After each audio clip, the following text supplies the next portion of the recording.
이 새벽에 하나님께서 우리에게 주시는 하나님 말씀은 빌레몬서 1장 1절에서 7절까지 말씀입니다. 저와 여러분이 한 절씩 나누어서 교독합니다. 그리스도 예수를 위하여 갇힌 자 된 바울과 및 형제 디모데는 우리의 사랑을 받은 자여 동역자인 빌레몬과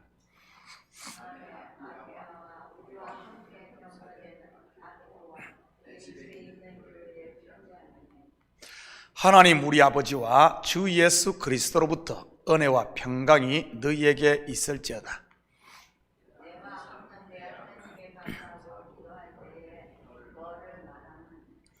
주 예수와 및 모든 성도에 대한 내 사랑과 믿음이 있음을 들음이라.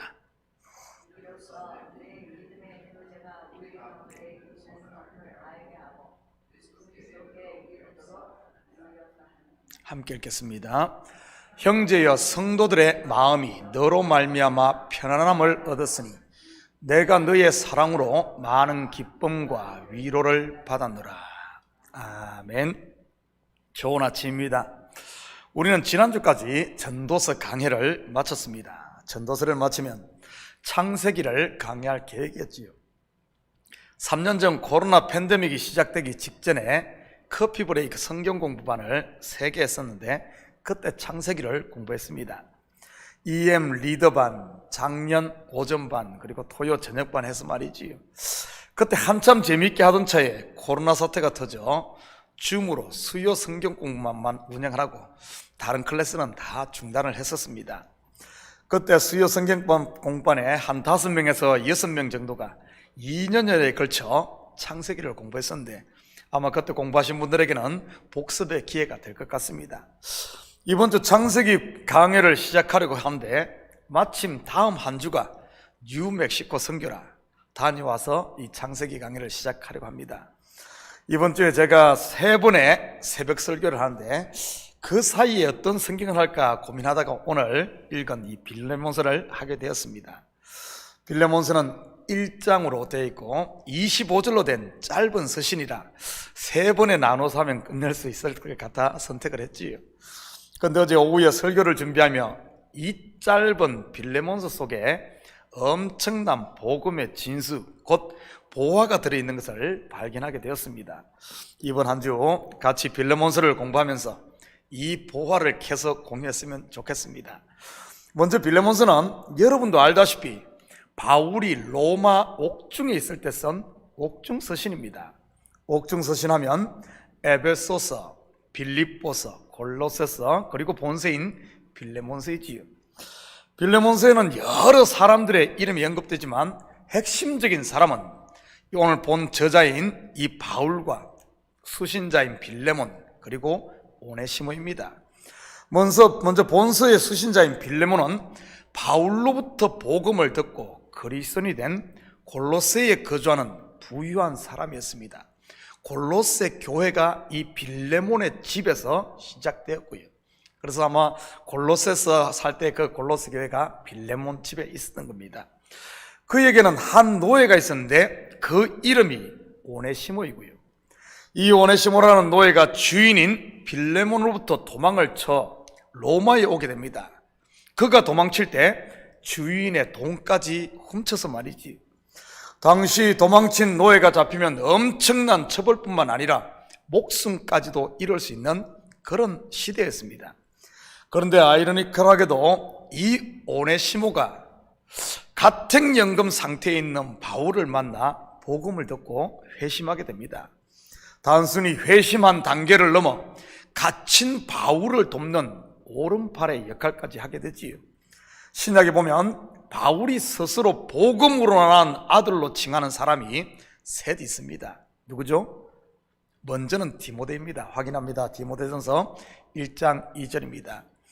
믿음 안에서 참 아들 된 디모데에게 편지하노니 하나님 아버지와 그리스도 예수 우리 주께로부터 은혜와 긍휼과 평강이 내게 있을지어다.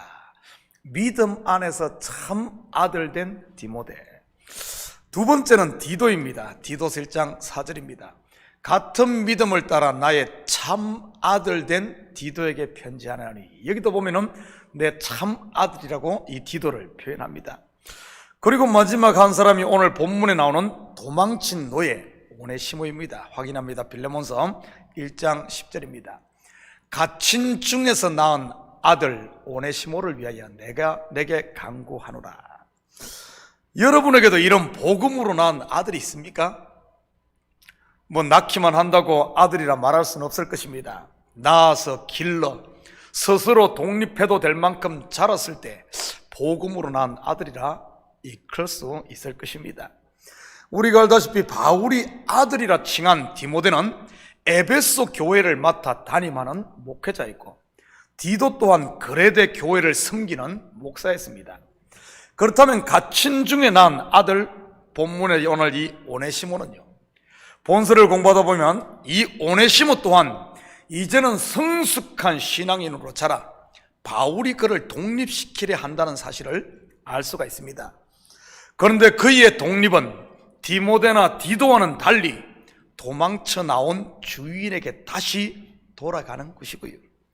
본서는 바울이 오네시모를 그 주인이었던 빌레몬에게 돌려보내며 그를 용서해 줄 것을 부탁하는 이런 서신입니다. 당시 노예는 주인에게 있어 큰 재산이었습니다. 노예 하나가 도망을 쳤다는 것은 주인에게 있어 엄청난 손실이었던 것이지요. 그런데 그것도 모자라 주인의 돈까지 훔쳐 달아난 노예라면 어떻겠습니까? 여러분, 그를 용서할 수 있겠습니까? 아마 그럴 수 없을 것입니다. 잡히면 죽는 것이지요. 빌레몬이라고 예외겠습니까? 아마 빌레몬 주인이었던 이 빌레몬, 예수를 믿는 사람이었지만 속에 칼을 갈고 있었던 것이 틀림없습니다. 바울은 로마 감옥에서 이러한 빌레몬의 마음을 알고 있었던 것 같고요. 그러기에 이런 편지까지 썼던 것 아니겠습니까? 다시 말해 절대 용서할 수 없는 그런 노예를 용서해 줄 것을 간곡히 부탁하는 것 말이지요. 스스로 자기가 중재자가 됨으로 말입니다. 그런데 이 세 사람의 관계가 여러분은 좀 익숙지 않습니까?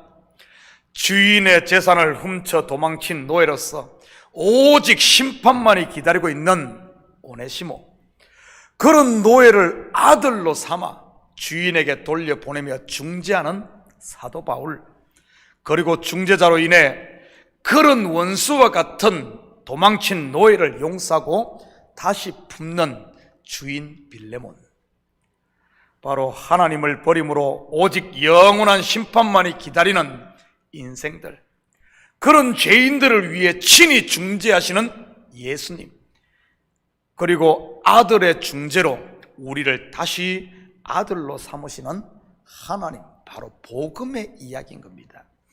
이처럼 빌레몬은 도저히 풀 수 없는 꼬인 관계를 풀어내는 용서와 화해의 구원의 그림이 고스란히 녹아있는 서신인 겁니다. 바울의 간절한 간구, 더 나아가 도망친 노예 오네시모에 대한 모든 책임을 자신이 짊어지는 노사도를 통해 우리의 죄를 친히 짊어지신 예수 그리스도를 발견할 수 있는 것이지. 또한 우리는 본서에서 어떻게 원수를 중심으로 용서할 수 있는가에 대한 답을 찾을 수 있습니다. 사실 자기에게 복음을 전해 주었던 당대 대사도인 바울의 부탁을 빌레몬이 거절할 수는 없었을 것입니다.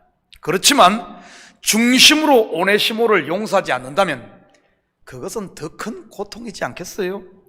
오네시모를 볼 때마다 열불이 났을 테니 말이죠. 사도 바울 때문에 이거 죽일 수도 없고, 그렇다고 봐주자니 속에서 이게 참 천불이 나고 말이지. 마음으로 도저히 용서가 되지 않는 상황을 어떻게 극복해야 하는지 볼까요? 오늘 19절입니다. 나 바울이 친필로 쓰노니 내가 갚으려니와 네가 이외에 네 자신이 내게 빚진 것을 내가 말하지 아니하노라. 여기서 핵심 단어가 무엇입니까? 바로 네 자신이 내게 빚진 것입니다.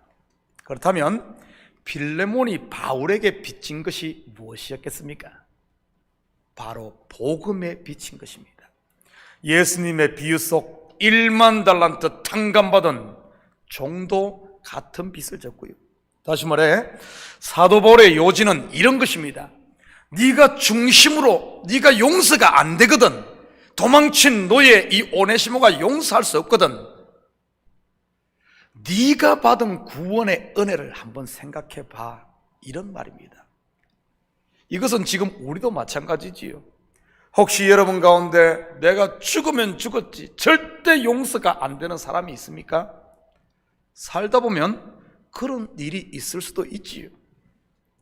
평생을 수고해서 모은 내 재산을 사기를 쳐서 몽땅 말아 먹었다든지, 나를 실컷 이용하고 버렸다든지, 이런 일들이 있잖아요. 나를 애매하게 모함한다든지, 이런 일들 얼마든지 교회 가운데서도, 가정에서도, 직장에서도, 가장 친한 친구 관계에서도 이런 일들 얼마든지 있을 수 있습니다. 이런 일이 있을 때 어떻게 그것을 하겠습니까? 여러분, 이성으로는 예수 믿는 사람으로, 머리로는 용서한다 그러겠죠. 그러나 이 중심에서 안 되는 이런 부분들 말입니다. 어쩌면 빌레몬에게는 이 오네시모가 그런 사람이었을지 모릅니다. 그냥 도망친 것도 아닌 종이 재산까지 가지고 도망을 치고, 그것도 다른 것도 아닌 사도 바울 대사도에게 붙어가지고 다시 이렇게 오면은 이러지도 못하고 저러지도 못하는 그런 상황 말이지. 이 마음의 엉어리를 빌레몬이 풀지 않고 살면 어떻게 될까요? 주인이었던 빌레몬 말입니다. 아마 기도할 때마다 얼마나 마음에 걸림이 됐겠습니까? 그런 측면에서 보면 본 서신은 도망친 노예였던 오네시모를 구원하는 것뿐만 아니라 주인인 빌레몬을 그 매임에서 구원하는 이야기이기도 한 것입니다. 그렇다면 도저히 마음으로 용서가 안 되는 원수를 어떻게 우리가 용서할 수 있을까요? 내 힘으로 안 되는 것 말이지요. 그것은 바로 십자가의 은혜를 다시 회복하는 겁니다. 죄인 중에 죄인이었던 나를 무조건적으로 용서하신 하나님의 그 사랑, 바로 첫사랑의 은혜를 회복하는 것 말이지. 바로 내가 1만 달란트 탕감받은 종이었음을 알 때 나에게 100데나리온 빚진 동관을 용서하고 품을 수 있는 것입니다. 혹 여러분 마음에 이성으로는 용서를 했는데, 머리로는 용서했는데 마음 중심에 용서가 안 돼요. 스스로 매인 종으로 사는 분은 없습니까? 복음으로 분명 자유를 얻었지만 자유인으로 살지 못하는 경우 말이지. 그래서 그 기억을 떠올리지 않기 위해서 피하고 또 피하며 사는 분들 말입니다. 안 보고 피한다고 해결될까요? 아닙니다. 더 고립되는 겁니다. 어쩌면 지금 빌레몬이 그런 상태인지도 모르고요. 주인은 주인임에도 불구하고 매여 종으로 살고 있는 빌레몬, 노예 종이었으면서도 자유인으로 사는 오네시모, 참 아이러니 아닙니까? 용서하지 못함으로 마음에 엉어리가 있는 분들이 계시다면 우리 같이 빌레몬서를 공부하면서 다시 한번 내가 받은 처음 사랑 그 은혜를 회복할 수 있기를 축복합니다. 내가 1만 달란트 탕감받은 자임을 알 때 여러분, 내가 안 되는, 용서할 수 없는 그것이 그냥 용서가 되는 것이죠. 그래서 자유인이면서 종으로 사는 어리석은 자가 아니라, 비록 육신으로는 돈에 매이고 건강에 매이고 갖가지에 매인다 할지라도 참된 우리 마음의 이 엉어리를 풀어내므로 참된 자유인으로 살 수 있기를 바랍니다. 사랑하는 성도 여러분, 이번 한 주 빌레몬서를 같이 공부하며 여러분 삶 가운데 진정한 용서와 화해를, 이 화해를 통해 참 내 이름이 아닌 내가 받은 은혜, 그리스도의 이름으로 함으로 말미암아 하나님께서 우리에게 주신 이 자유, 은혜와 평강의 하나님 나라를 마음껏 누리며 사는 우리 식구들 될 수 있기를 예수님의 이름으로 축복합니다. 같이 기도하십시다. 사랑의 아버지 하나님, 참으로 감사를 드립니다. 분명 아들의 값을 주고 사 우리에게 아버지 하나님 죄에서 자유케 하고 사망에서 자유케 했음에도 불구하고 아버지 하나님 우리가 처음 사랑 하나님의 은혜를 잠깐 까먹음으로 말미암아 다시 매인 가운데 살고 있지는 않습니까? 하나님, 우리 마음에 그런 것이 있다면 이 한 주간 이 빌레몬서를 통해 처음 사랑을 회복함으로 아버지 하나님 매임에서 풀려나 참된 자유 하나님 나라를 누리며 사는 저희들 되게 도와주시옵소서. 이 새벽 간구할 때마다 아버지 하나님 다시 십자가의 그 은혜를 깨닫고 그 십자가를 부여잡는 저희들 되므로 아버지 하나님 세상에서 매인 것 무거운 짐들 다 내려놓는 그래요 오늘도 가벼운 발걸음으로 하루를 시작하는 저희들 되게 도와주시옵소서. 감사드리며 예수님의 이름으로 기도드립니다. 아멘.